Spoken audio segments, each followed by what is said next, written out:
Terorisme merupakan isu yang mengancam dan berdampak cukup besar terhadap keamanan dan perdamaian di dunia. Peristiwa tragis yang terjadi pada tanggal 11 September tahun 2001 di Amerika Serikat merupakan awal mula kebijakan kontraterorisme dimulai. Serangan tersebut diduga dilakukan oleh kelompok teroris Al-Qaeda sebagai respon terhadap keikutsertaan Amerika Serikat dalam konflik di Timur Tengah. Lalu, bagaimana Amerika Serikat merespon serangan tersebut? Apa saja upaya-upaya yang dilakukan oleh Amerika Serikat untuk melawan terorisme? Bagaimana proses melawan Al-Qaeda yang dilakukan oleh Amerika Serikat? Dan bagaimana pendanaan dari upaya-upaya yang dilakukan tersebut? Akan kita bahas dalam video ini, so stay tuned. Terorisme telah menjadi isu yang mengancam dan berdampak cukup besar terhadap dunia. Setiap negara pun berlomba-lomba untuk mengurangi dampak dari aksi kelompok teroris ini. Usaha yang dilakukan pun cukup beragam, mulai dari melawan, memburu, hingga memerangi kelompok teroris. Akan tetapi, gerakan teroris ini cukup sulit untuk dihentikan. Bahkan selalu ada kesempatan untuk berkembang dan menyebar ke berbagai belahan dunia. Al-Qaeda merupakan salah satu kelompok terorisme yang sangat terkenal di dunia. Al-Qaeda terbentuk pada tahun 1988 oleh Osama bin Laden bersama Abdullah Azzam. Sebelum Al-Qaeda dibentuk, pada tahun 1984 dibentuklah sebuah kantor pelayanan atau Maktab Al-Hidmat yang disingkat dengan MAK, yang berfungsi sebagai organisasi yang menaungi para pasukan muslim yang ikut perang melawan Uni Soviet dalam perang Afghanistan. MAK dikelola oleh para pemuda yang menjadi pasukan perang. MAK ini juga menjadi tempat perekrutan dan pelatihan para pemuda yang bergabung ke Al-Qaeda. Tahun 2001 merupakan awal mula terjadinya konflik internasional di Afghanistan. Konflik ini dipicu oleh serangan 11 September di Amerika Serikat, yang mana serangan tersebut diduga dilakukan oleh kelompok teroris Al-Qaeda. Serangan tersebut dilakukan dengan membajak pesawat tempur Amerika Serikat, kemudian menabrakannya ke gedung WTC di New York. Peristiwa tersebut kemudian menjadi awal mulainya sejarah baru yang berlanjut hingga sekarang, yang mana peristiwa tersebut membuat Amerika Serikat menginisiasikan kebijakan kontraterorisme. Kebijakan ini kemudian mampu mempengaruhi dunia untuk melakukan hal yang sama. Salah satu upaya yang dilakukan oleh Amerika Serikat pasca serangan tersebut adalah melakukan operasi yang disebut dengan Operation Enduring Freedom, yang bertujuan untuk menghentikan perlindungan Taliban terhadap Al-Qaeda serta memberhentikan operasi Al-Qaeda di Afghanistan. Secara singkat, operasi ini dilakukan untuk memburu kelompok terorisme di dunia, terutama Al-Qaeda yang telah melakukan penyerangan terhadap Amerika Serikat. Operasi yang berjalan sejak tahun 2001 ini dilakukan bersama dengan Afghan Northern Alliance, yang merupakan pasukan khusus dari Inggris, Australia, Norwegia, Kanada, Selandia Baru, dan Jerman. Amerika Serikat kemudian kembali melakukan operasi militer pada tahun 2003 melalui Operasi Anaconda. Operasi ini merupakan serangan darat terstruktur dan terbesar yang juga melibatkan sejumlah di Afghan National Security Forces atau ANSF. Jumlah pasukan pada operasi ini sebanyak 3.000 pasukan yang terdiri dari 2.000 tentara Amerika Serikat dan 1.000 tentara Afghanistan yang bertempur melawan 1.000 kelompok militan Taliban dan Al-Qaeda. Pada tahun 2007, operasi ini berhasil melumpuhkan daerah kekuasaan Taliban di Kandahar, Provinsi Jabul, ke tangan AS dan koalisinya. Operasi ini kemudian berlanjut sampai tahun 2010 untuk menangkal kebangkitan Taliban melalui Mustarak dan Kandahar Operation. Pada tahun 2011, Amerika Serikat kemudian mengubah fokusnya dengan memburu pemimpin Al-Qaeda yaitu Osama bin Laden dengan strategi Neptune Spear Operation di wilayah perbatasan Afghanistan dan Pakistan. Operasi gabungan yang melibatkan pasukan koalisi Amerika Serikat dan CIA ini kemudian berhasil membunuh Osama bin Laden pada tanggal 2 Mei 2011 di Abbottabad, Pakistan.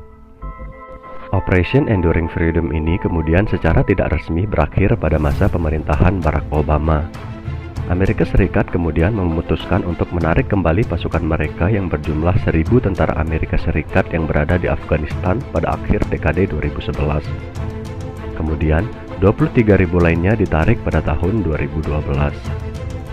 Operasi selanjutnya adalah Operation Freedom Sentinel yang dibentuk oleh Amerika Serikat untuk melanjutkan Operation Enduring Freedom, yang mana pada tanggal 7 Oktober 2001, melalui Operation Freedom Sentinel ini, Amerika Serikat melakukan dua misi, yakni yang pertama adalah misi kontraterorisme untuk melawan Al-Qaeda.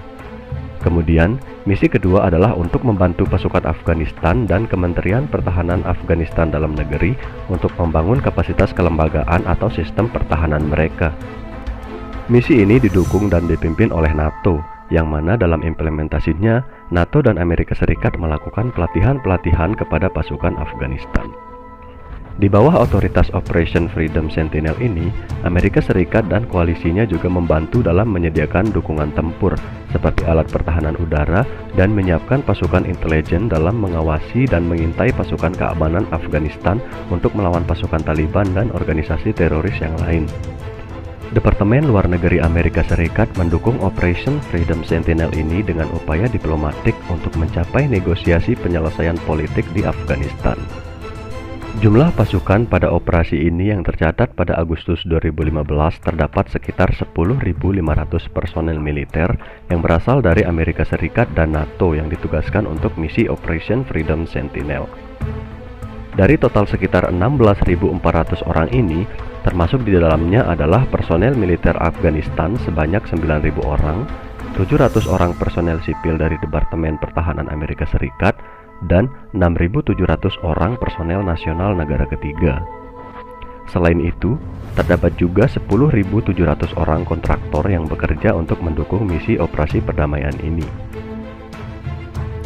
Anggaran dan persenjataan yang disiapkan oleh Amerika Serikat untuk operasi perdamaian ini tidaklah sedikit. Pada tahun 2015, Amerika Serikat berkomitmen untuk menggelontorkan dana sebesar 55,5 miliar US dollar khusus untuk operasi perdamaian.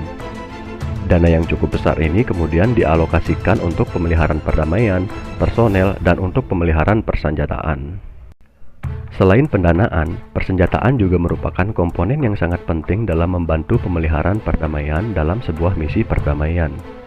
Adapun beberapa inventaris yang didanai Amerika Serikat untuk diproyeksikan dalam operasi ini adalah kendaraan lapis baja jenis MRAP sebanyak 200 buah, kendaraan lapis baja jenis Up Armored HMMWV sebanyak 6.381 buah, kendaraan lapis baja jenis MSVV sebanyak 623 buah, senjata meriam jenis D-30 Howitzer sebanyak 208 buah, serta pesawat, ranjau darat, helikopter, dan lain sebagainya.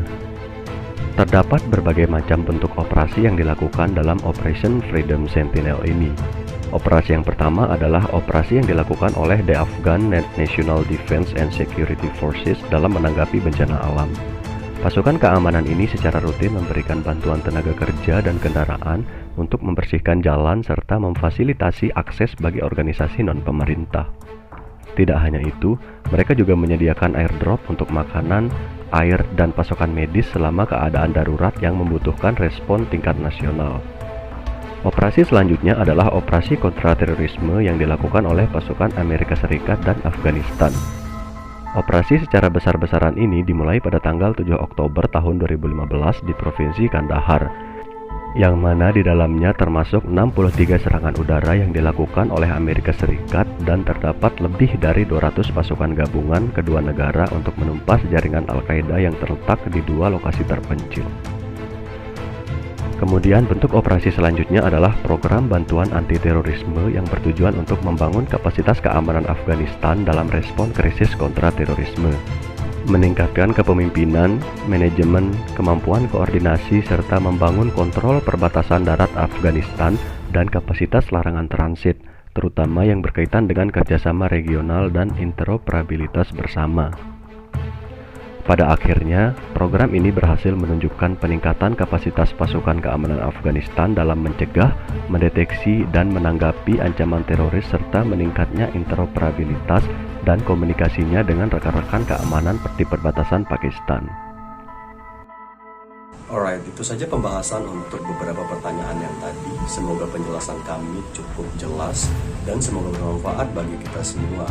For the closing statement, thank you very much and have a good day.